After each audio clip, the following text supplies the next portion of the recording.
नमस्कार, insider live देख रहे हैं आप। मैं हूं निखिल। देखिए, बीपीएससी का मुद्दा अभी भी गर्म है। अभी भी पटना के गर्दनी बाग में तमाम अभ्यर्थी जो हैं वो धरने पर बैठे हुए हैं। कहे तो शिक्षा सत्याग्रह पर अभी भी तमाम अभ्यर्थी जो है वो बैठे हुए हैं। अभी भी न्यायालय के ऊपर टकटकी लगाए हुए हैं। लेकिन एक तरफ न्यायालय की पहली सुनवाई के बाद दूसरी सुनवाई जो है लगातार टल रही है।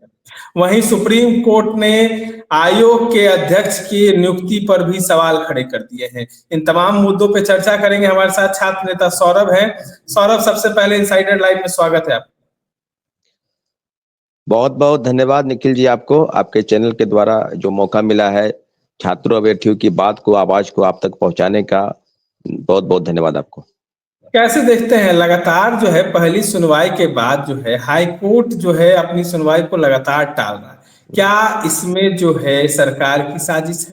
क्योंकि एक तरफ ना नीतीश कुमार आप लोग से मिलना चाह रहे हैं या उनको मिलने नहीं दिया जा रहा है, दूसरी तरफ पहली सुनवाई के बाद जो है लगातार टल रही है सुनवाई।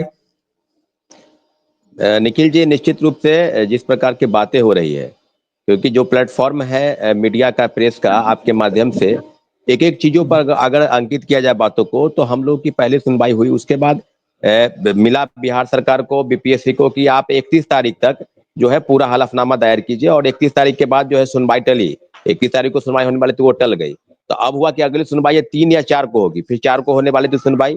तो एन मौके पर ये नोटिस आया कि हाई कोर्ट से, ऑनरेबल हाई कोर्ट से, कि जज साहब जो है चंदेल साहब वो उपस्थित नहीं होंगे। तो अब अगली सुनवाई कब होगी? माननीय उच्च न्यायालय के फैसले का सम्मान सबको करना है, और कानून का फैसला सर्व सम्मान से लिया जाता है, सर्वमति होता है। लेकिन जब अभी तक जब अभ्यर्थियों की बात लगातार बीपीएससी 17वीं सिविल सेवा पीटी परीक्षा, जिसको कोर्ट में चैलेंज किया गया था कि जो परीक्षा है वो 2 पालियों में ली गई है, और परीक्षा में कई तरह की गड़बड़ी सामने आई है, इसलिए परीक्षा को रद्द किया जाए, और सारे मामलों को लेकर लगातार बीपीएससी जो है छात्रों अभ्यर्थियों को गुमराह करने का प्रयास कर रही थी। तो पूरी तरीके से हमारे अभ्यर्थियों की तरफ से एक याचिका दायर की गई थी, और पूरा उम्मीद और भरोसा था कि सरकार तो हम लोग की बात नहीं सुनी, न सुन रही है, तो हम लोग कोर्ट के माध्यम से एक न्याय का जो दरवाजा यहाँ है उसको खटखटाया जाए, और खटखटाने का प्रयास हुआ है। लेकिन अभी तक जो है उस पर पूरी तरीके से जिस चीज को, जिस सुनवाई बहुत जल्दी से जल्द जो होना चाहिए था, उसको काफी डिले किया जा रहा है। तो डिले होने के पीछे चाहे जो भी वजह हो, लेकिन इतना जरूर है कि सुनवाई में जरूर विलंब हुआ है, लेकिन अगले हफ्ते सुनवाई होगी, और मुझे लगता है कि इस मामले में कोर्ट के द्वारा जो भी फैसला होगा उसमें फैसले का इंतजार सारे अभ्यर्थियों को है। तो ओवरऑल जो चीज यही है कि हम लोग अभी इंतजार कर रहे हैं, लेकिन इतना विलंब नहीं होना चाहिए था, इसके बावजूद भी लगातार विलंब हो रहा है। क्या आप लोग के आंदोलन से अब आयोग के अध्यक्ष के ऊपर जो है वो गाज गिर गई है? कहीं ना कहीं जो है आयोग के अध्यक्ष के ऊपर सुप्रीम कोर्ट ने सवाल खड़े कर दिए हैं बिहार सरकार पर। तो इसको कैसे देखते हैं आप? देखिए निखिल जी, बात हम लोग पहले से भी कह रहे थे कि बीपीएससी के चेयरमैन की नियुक्ति का जो सवाल है वो है कि उनका वीआरएस जो था वो 16 तारीख तक को था, यानी वो रिटायर हो रहे हैं, और रिटायर होने के पहले, यानी कहने का मतलब जो व्यक्ति रिटायर हो रहा है और उसके एक दिन के पहले उसका नियुक्ति हो गया हो 15 मार्च को, कहने का मतलब ये है कि आनन फानन में इस तरह का फैसला, जब व्यक्ति रिटायर हो गया है उसके पहले आप कर रहे हैं इस तरह का चीज। और सवाल दूसरा है, जिस पर कई तरह के भ्रष्टाचार के आरोप है, विभिन्न विभागों के प्रधान सचिव रहते हुए उन्होंने कई गबन किए हैं, और पूरी तरीके से छात्रों और अभ्यर्थियों का स्टाइपेंड उन्होंने खाया है। तो ऐसे व्यक्ति को, जिस पर कई तरह के गंभीर आरोप है और कई मामले चार्जशीटेड है, उन पर जांच चल रही है, तो फिर उनको पद पर बैठाने का क्या औचित्य है? तो रवि परमार मनु भाई के को लेकर हम लोग लगातार उठाते रहे हैं सवाल। इस तरह के व्यक्ति को नहीं बनाना चाहिए था। जो व्यक्ति छात्रों को क्रिमिनल माइंडेड, नॉन सीरियस और असामाजिक तत्व करार देता हो, ऐसे व्यक्ति को किसी पे पद पर बैठने का कोई औचित्य नहीं है। लेकिन अब जवाब देना है, 4 सप्ताह का समय बिहार सरकार को दिया गया है कि माननीय उच्चतम न्यायालय में, यानी सुप्रीम कोर्ट में आप जवाब दीजिए कि ऐसे व्यक्ति को क्यों बैठाया। दोनों मामले, भ्रष्टाचार के मामले हो या उनकी नियुक्ति के संबंध में, क्योंकि एक व्यक्ति को जब रिटायर हो गए तो उसके पहले बनाने का क्या औचित्य है? तो दोनों मामले में उनको जवाब देना है।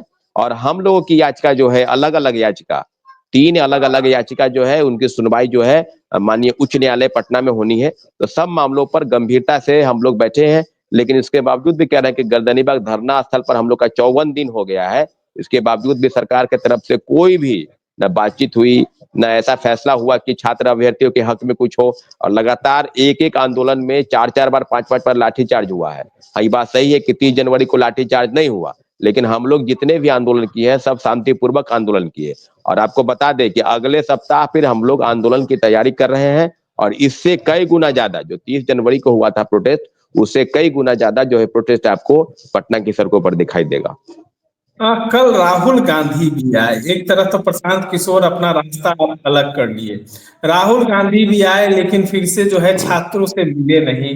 जब पहली बार आए थे तो छात्रों से मुलाकात हुई, उसके बाद जो है इस बार आए तो छात्रों से न मिले न सूद लिए। तो क्या लगता है कि क्या होगा आगे? देखिए, राहुल गांधी जी हम लोग के संपर्क में हैं। ये बात ठीक है कि अब जितने बार पटना आए तो इतना जरूरी नहीं है कि गर्दनीबाग धरना स्थल पर भी आना उनका जरूरी है। देश के बड़े नेताओं में से एक राहुल गांधी हैं, और पूरी तरीके से छात्र अभ्यर्थी का एक डेलीगेशन उनसे मिलने का प्रयास किया था। राहुल गांधी जी का कहना है कि आपकी बातों को हम पार्लियामेंट में भी उठाने का प्रयास कर रहे हैं, और माननीय उच्च न्यायालय के बाद अगर जरूरत होगी तो सुप्रीम कोर्ट में बड़े से बड़े लॉयर जैसे कपिल सिब्बल, अभिषेक मनु सिंघवी, प्रशांत भूषण जैसे लॉयर को ये जो टीम है उसको भी उतारने का काम करेंगे। तो निश्चित रूप से राहुल गांधी जी हम लोग के साथ है, अभ्यर्थियों के साथ है। देखिए निखिल जी, मैं आपको बता दूं कि अभ्यर्थी सब लोगों का स्वागत कर रहे हैं, चाहे वो प्रशांत किशोर हो, चाहे पप्पू यादव जी हो, चाहे पहले तेजस्वी यादव जी। तेजस्वी यादव जी के पास भी हमारे साथी कई लोग गए थे। तेजस्वी यादव वहां पर नहीं थे तो लालू यादव प्रसाद यादव से मुलाकात हुई है। लालू जी ने कहा है कि विधानसभा का सत्र चलने दीजिए, पूरी तरीके से आपके बातों को वहां रखा जाएगा।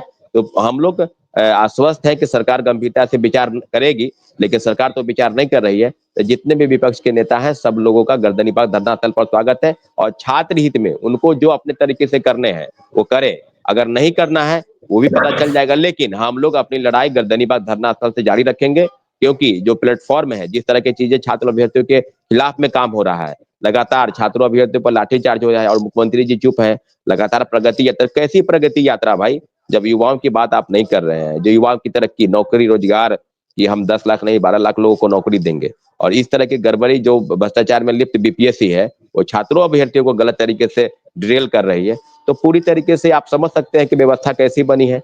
तो हम लोग सरकार के खिलाफ आंदोलन नहीं कर रहे हैं निखिल जी, ये बार बार कह रहे हैं। ये जो कह रहे थे ना कि छात्रों का आंदोलन नहीं है, इसको किसी अन्य पार्टी द्वारा संपोषित किया जा रहा है, पता नहीं विदेश से फंडिंग हो रहा है, तो आप बताइए ना, चावल दाल चोखा भी लोग नहीं खाए, वहां पर खिचड़ी भी नहीं खाए, भूखे प्यासे बैठे रहे दिन रात। या आपके खिलाफ आंदोलन नहीं है, ये आपके लिए लाभकारी आंदोलन है, क्योंकि बीपीएससी के गलत नीतियों के खिलाफ अगर आंदोलन नहीं होगा तो छात्र अभ्यर्थी नाराज नहीं होंगे। नाराजगी छात्र अभ्यर्थियों की है, इसका पूरा खामियाजा बिहार सरकार को भुगतना होगा। इसलिए अभी भी देर सवेर अभी उनको निर्णय लेने की जरूरत है कि आखिर क्यों इस तरह की चीजें क्यों हो रही है। 50 दिन नहीं, कई हम लोग 100 दिन तक संस्थान आप आंदोलन लोग पर के साथ बैठेंगे। हैं, कई कोचिंग संस्थान का जो नाम आया वो आप लोग के साथ हैं, खड़े हैं? क्योंकि जो सवाल खड़े हो रहे थे, एक शिक्षक को तो जेल भेज दिया गया, एक शिक्षक ने नस काट ली, लेकिन एक शिक्षक तो शांत बैठ गए। देखिए निखिल जी, हम लोग बार बार कह रहे हैं कि ये छात्रों की लड़ाई है, चाहे वो हम्म। रहमान सर हो, चाहे खान सर हो, चाहे कोई भी शिक्षक हो, सब लोग आए, आपका स्वागत है। लेकिन ये छात्रों की लड़ाई है, छात्र बखूबी अपनी लड़ाई लड़ रहे हैं। बात शिक्षकों की है तो शिक्षक साथ दे या न दे साथ, और शिक्षकों का साथ मिलता है प्रत्यक्ष रूप से या अप्रत्यक्ष रूप से। शिक्षक हमारे साथ है। जो शिक्षक अपने छात्रों के लिए जेल चला जाता हो, जो शिक्षक अपने छात्रों के लिए अपने हाथ को काट लिया हो, तो फिर अब किस तरह का सवाल है। हम लोग पीछे नहीं हट रहे हैं, सभी लोगों का स्वागत है, लेकिन ये लड़ाई छात्रों की है और छात्र अपनी लड़ाई बखूबी लड़ रहे हैं। 50 दिन नहीं 100 दिन तक हम लोग धरने पर बैठेंगे। अब लड़ाई सिर्फ बीपीएससी की नहीं रह गई है कि बीपीएससी के मामलों में कोर्ट में याचिका दायर है। सारे परीक्षाओं में, बिहार की जितनी भी निखिल जी परीक्षा है, आप एक एक परीक्षा का अगर आकलन करेंगे तो ये पाएंगे कि चाहे सिपाही भर्ती हो, चाहे दरोगा भर्ती हो, चाहे इन्फोर्समेंट की परीक्षा हो, चाहे आपको सचिवालय सहायक की परीक्षा हो, चाहे कलर की परीक्षा हो, चाहे कोर्ट की परीक्षा हो, तमाम परीक्षाओं में गड़बड़ी और व्यापक तौर पर एक से एक किंगपिन मुखिया है बैठा हुआ। आप तो करवाई नहीं, संजीव मुखिया पर क्या हुआ, अभी तक आप उसको गिरफ्त में नहीं ले पाए हैं। अभी आपने देखा होगा कि आर्थिक अपराध इकाई कहती है कि हम बिल्कुल बखूबी काम कर रहे हैं, और कोर्ट में रंजीत जो रजक जो है, जो डीएसपी है, उसके खिलाफ में जो है डायरी पेश नहीं कर पाई, वो व्यक्ति बरी हो गया। तो ऐसे ऐसे जब एजेंसी काम करेगी तो छात्रों अभ्यर्थी को कहां से न्याय मिलेगा। जो व्यक्ति अपने खुद परिवार के 3-3 लोग, रंजीत रजक जो है वो अपने बहनोई से लेकर भाई और साली से लेकर भौजाई तक सबको उसने अधिकारी बनाया है। तो ऐसे लोगों पर क्या कहिए, एक-एक लोग, चाहे अभी से बात नहीं, 48वीं से 52वीं, 53वीं, 55वीं, 56वीं से 59वीं, 60 से 62वीं, 63वीं, 64वीं, 65वीं, 67वीं पेपर लीक, यानी पूरी परीक्षा बीपीएससी की कहीं ना कहीं अधिकारी का बेटा है, कोई एसडीएम का भाई है, कोई आईएएस आईपीएस का भाई है, भतीजा है, कोई जज का बेटा है।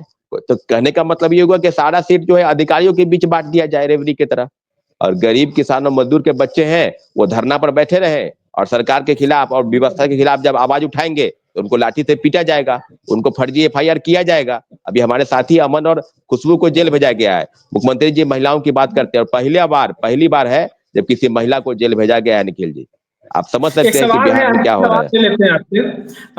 आप लोग प्रधान सचिव से मिले थे, उसके बाद जो है लगा कि मुख्यमंत्री तक आप लोग की बात जाएगी, तो क्या प्रधान सचिव से कोई पॉजिटिव रिजल्ट आया आप लोग?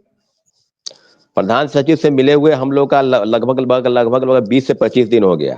अभी की बात नहीं है, हम लोग 30 दिसंबर को मिले थे, आपको याद होगा। 29 दिसंबर को प्रोटेस्ट हुआ था, उसके बाद 30 एक महीना से ज्यादा समय हो गया। तो हम लोग प्रधान सचिव से तो मुख्य सचिव से तो यही मिले थे कि बिहार में बापू परिसर केंद्र नहीं, 22 अन्य परीक्षा केंद्रों पर गड़बड़ी हुई है।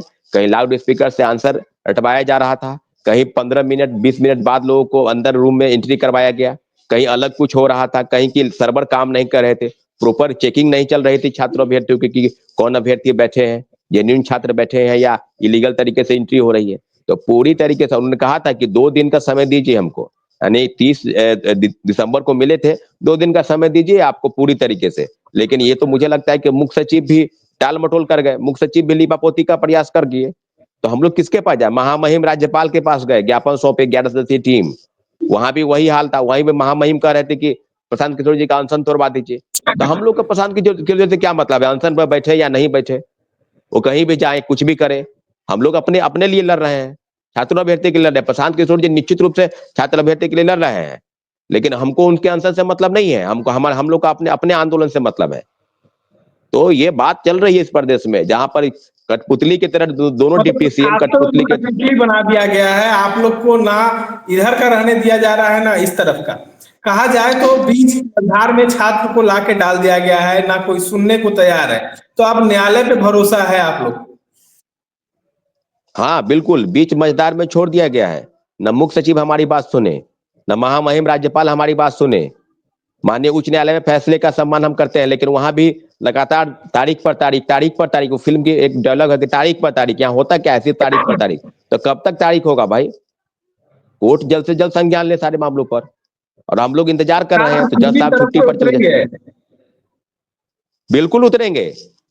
आप देख लीजिएगा ना, अगले सप्ताह जो है इससे 10 गुना ज्यादा आंदोलन, बड़ा आंदोलन। और आंदोलन कहाँ होगा ना, ये भी पता नहीं चलेगा किन्हीं को, न प्रेस को पता चलेगा, न पुलिस को पता चलेगा, किसी को पता नहीं चलेगा। और हम लोग क्या करने वाले हैं, एक बहुत बड़ा तैयारी की जा रही है। हाँ, व्यापक तौर पर तैयारी की जा रही है, और एकाएक हम लोग उतरेंगे और कई विभागों का घेराव होगा, एक नहीं कई विभागों का घेराव एक बार में होगा। बीपीएससी का घेराव सिर्फ बात नहीं है, अब कई विभागों का, और हम लोग कहां कहां जाने वाले हैं, क्या क्या करने वाले हैं, सब आपको उसी समय पता चलेगा कि हम लोग क्या कर रहे हैं। लेकिन इतना जरूर है कि हमारी लड़ाई जारी रहेगी, और निश्चित रूप से छात्रों अभ्यर्थियों के साथ जो अन्याय इस प्रदेश में हो रहा है, उसके लिए बहुत बड़ा खमियाजा इस बिहार सरकार को, जो एनडीए की सरकार है वर्तमान में, नीतीश सरकार, उसको भुगतना होगा। क्योंकि छात्रों अभ्यर्थियों के साथ बिल्कुल गलत तरीके से ड्रिल किया जा रहा है, और उनको गलत तरीके से बताया जा रहा है कि ये कुछ लोग हैं, कुछ लोग नहीं है, हजारों की संख्या में है। और एक नारा, एक मांग, री एग्जाम और अन्य परीक्षाओं में धांधली के खिलाफ हमारा आंदोलन जारी रहेगा। बहुत बहुत धन्यवाद निखिल जी आपको। चलिए, आपने तमाम बातों को सुना। देखिए, छात्र जो है, अब बड़ा आंदोलन अगले सप्ताह होने वाला है। अब तमाम विभाग जहां जहां घोटाले हुए हैं, उन तमाम विभागों की आंख और नजर खोलने के लिए छात्र उनका घेराव करेंगे। हालांकि तमाम बातों पर आपने जो है छात्र नेता सौरभ की राय सुनी। इस तरह के तमाम अपडेट्स के लिए बने रहे इनसाइडर लाइव के साथ। धन्यवाद।